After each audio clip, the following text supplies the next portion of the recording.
Qu'est-ce que t'es en train de faire là? Je suis en train de scroller. Je suis TikTok.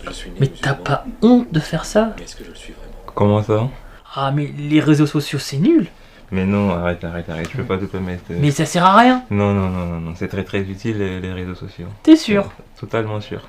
Du coup, tu veux qu'on en débatte? Non, ok, c'est l'heure du duel. Ok, let's fight.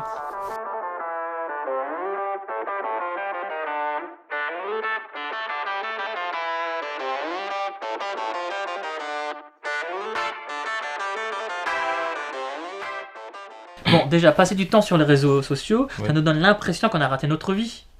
Ah ouais, comment? Bah, déjà, en regardant la réussite des autres, qui est parfois totalement organisée, orchestrée, Ouais. bah, on perd espoir. Or, un musulman ne peut pas perdre espoir.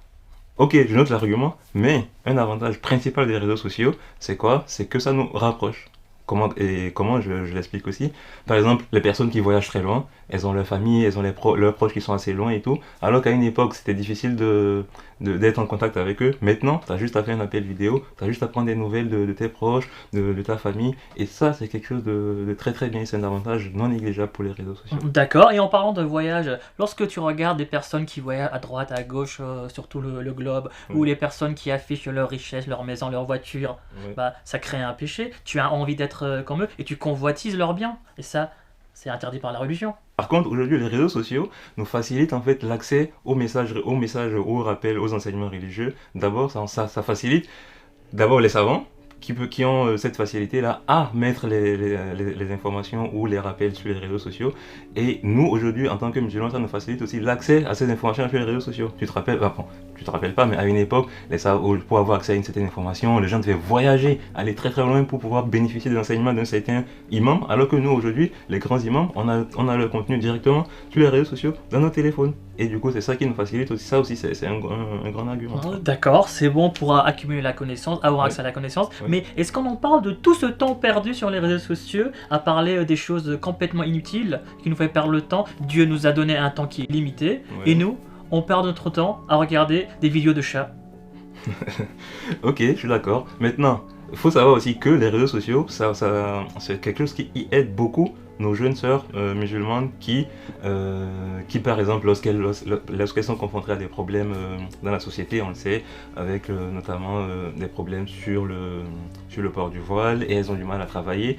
Et comment elles s'en sortent, ces filles-là? Elles choisissent des fois de se lancer dans l'entrepreneuriat ou de faire un petit truc qui leur est propre, et c'est les réseaux sociaux qui les permettent de promouvoir leur activité, de se mettre en avant, de se développer et ainsi de pouvoir bien pratiquer leur religion. D'accord. Et si on parle des personnes qui sont accros aux réseaux sociaux, qui deviennent dépendants de la vie des autres, combien de personnes que je connais, ils sont heureux ou malheureux en fonction du nombre de likes ou de commentaires qu'ils ont?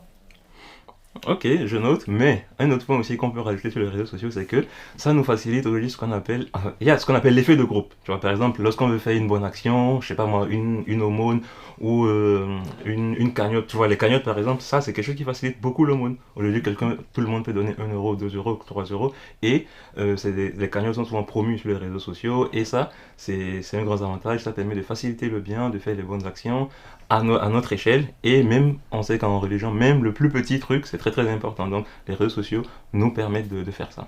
Donc à ce moment-là, comment je peux savoir que la personne qui nous montre tout ça, qui nous incite à faire le bien, l'aumône, est-ce qu'ils sont authentiques ou pas? Il y a un problème d'authenticité. Je ne connais pas la personne qui est derrière l'écran. Je ne sais pas par quelle motivation, les vraies motivations réelles de la personne qui est en train d'accomplir ces actions. Mais en fait, ça n'a rien à voir avec les réseaux sociaux. Même dans la vraie vie, les gens que tu rencontres, les gens avec qui tu travailles, ou les gens avec qui, avec le mec avec qui tu fais ton commerce à gauche, à droite, tu peux pas être sûr de ce que la personne te présente ou de la personne en elle-même. Donc peu importe que ce soit réseaux sociaux ou vraie vie, bah ça on n'en sait rien. Donc en fait ça c'est pas un argument qui compte, tu vois. Bon, c'est vrai, je te l'accorde. Et dans ce cas, si on prend le cas des personnes qui ont une tendance à dire des choses sur Internet, alors qu'en vraie vie, en face des gens, ils le diront jamais.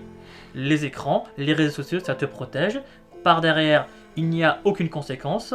Et donc, j'arrive à dire des méchancetés. Je peux même aller jusqu'à harceler des personnes à cause des réseaux sociaux. Le harcèlement, c'est du réel. Faites très attention. Faites attention aux signes pour de votre entourage, vos enfants, vos amis, vos camarades. Regardez bien les signes, protégez-les. Mais les commentaires sur cette vidéo, vous pouvez y aller, c'est pas du harcèlement, on va les lire, ça peut nous faire plaisir. À qui tu parles encore?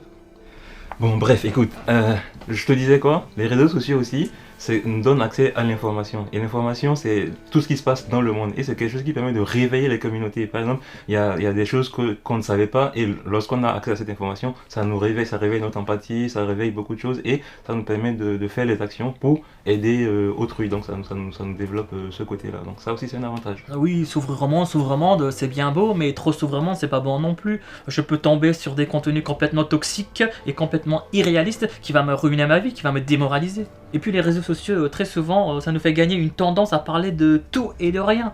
Et ça, c'est quelque chose qui est interdit par notre religion. Comme par exemple, je peux citer dans la sourate Al-Isra, au 36e verset, où Dieu nous demande de ne pas poursuivre ce dont on n'a aucune idée. Ok, je te l'accorde. Mais là, jusque-là, on a donné les avantages et, et les inconvénients du coup. Qu'est-ce qu'on fait en fait des réseaux sociaux? Bon ou pas bon? En fait, s'il faut être réaliste et juste, je pense que de parler de bien ou du mal à des réseaux sociaux, c'est pas tout à fait exact. Ce qui compte, ce n'est pas que les réseaux sociaux sont une bonne chose ou une mauvaise chose, c'est plutôt ce qu'on en fait, l'utilisation. Ok, donc en gros, c'est la manière dont on utilise les réseaux sociaux qui définit en fait si au final c'est bien ou pas.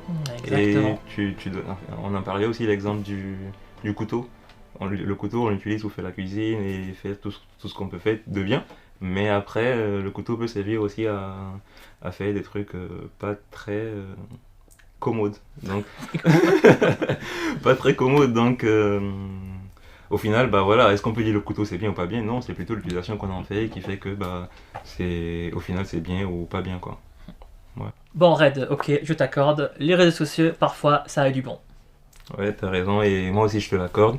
Il y a aussi un côté néfaste auquel il faut faire attention normalement. On fait la paix? Ok, ça marche, on fait la paix. Vas-y, viens, arrête. On va juste parler 2 minutes. Ici. Ah ouais, où ça? Vas-y. Les réseaux sociaux, parfois c'est bien, parfois c'est mal. Ce qui est important, c'est l'utilisation qu'on en fait. Vas-y, dis quelque chose. Quoi? Le plus important, c'est d'utiliser avec modération. C'est bon, ça va? Ça me parle à qui? On parle à qui en fait? Non, c'est rien. Dis, est-ce que tu as appelé le chauffagiste pour les tuyaux là? Non, on n'a pas encore joué à un jeu pour décider. Bon, d'accord. Je te tiens par la barbichette? Ok, vas-y, on fait ça. Je te tiens, tu me tiens par la barbichette. Le premier qui rira aura une tapette.